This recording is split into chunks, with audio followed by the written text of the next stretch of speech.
YouTube, this is Danielle, the domestic scientist, and in today's video I am going to do another kitchen experiment. I'm making pumpkin spice French toast, so stay tuned.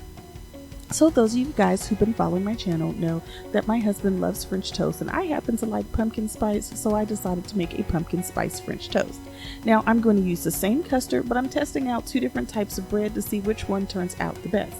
I have this pumpkin spice bread from Pepperidge Farm, it's one of their limited editions, and then I have this pumpkin spice brioche bread from Trader Joe's. So I'm going to see which one comes out the best.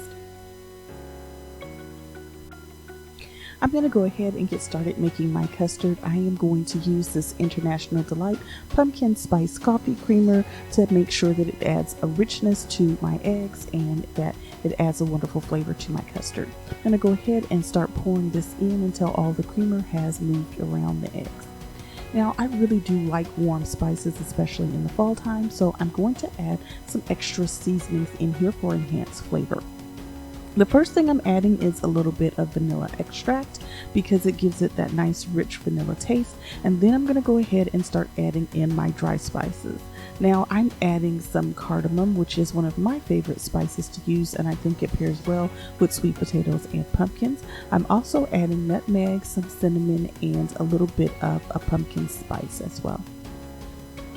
Alright, so I'm going to go ahead and whisk up my custard and incorporate all these ingredients. And then I'm going to pour this custard in a shallow pan so that I can go ahead and soak my toast. Now, if you do get this brioche bread from Trader Joe's, just be mindful that the bottom is wrapped in this wax paper, and so you want to be sure to pull that off of each slice.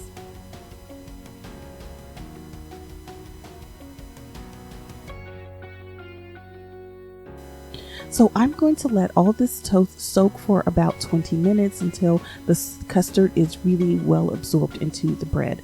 Now when it comes to making French toast, both your custard and your bread are so critical, and the better your bread, the better your French toast comes out. So I happen to really like brioche bread. It's one of my favorite types, so I probably am going to enjoy the brioche a little bit better, but any type of bread you have will work. So after letting the French toast soak for about 15 minutes or so, making sure all the custard is fully absorbed, I'm going to go ahead and start frying it. I'm using my Teflon saute pan because it has a large cooking surface, and I am going to fry my French toast in butter. So once I have my French toast fried and golden brown on each side, it's time to start plating up my French toast. Now I am going to put some whipped cream and some pumpkin spice Milano cookies on top of my French toast, as well as drizzle a little bit of syrup.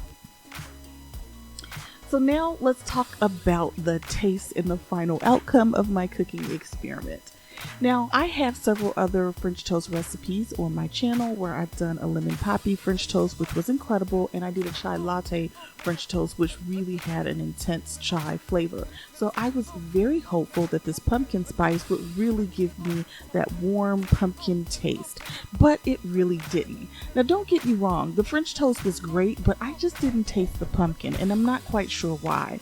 I don't know if the coffee creamer and bread flavorings just kind of canceled each other out, or if maybe I should have put just a little bit more salt to enhance the flavor, but one way or another, I didn't taste pumpkin in either the pumpkin spice French toast bread from Pepperidge Farm, nor from the brioche bread from Trader Joe's. So when it came down to it, both French toasts had a really great taste, but not really a good strong pumpkin flavor. Now when it comes to the bread, I think the brioche was superior to the breakfast bread by Pepperidge Farm, and maybe it's because I just happen to like brioche better, and I do think that anytime I do a French toast, brioche is my bread of choice. Now my husband, on the other hand, he enjoyed the Pepperidge Farm bread a little bit more. It's a little bit of a plainer toast, and that brioche is a little bit richer, so that might be why we had different feelings about it. So if I was going to do this again, I would try a completely different approach when it comes to getting that pumpkin flavor into the custard. The pumpkin flavor custard was a little bit on the mild side, but between that and the flavoring of the bread, I thought I would have a little bit more intensity, and I was honestly disappointed with the level of flavor intensity. Now, I have seen a lot of pumpkin spice French toast videos on YouTube, and people are using pumpkin puree that they're blending into their custard.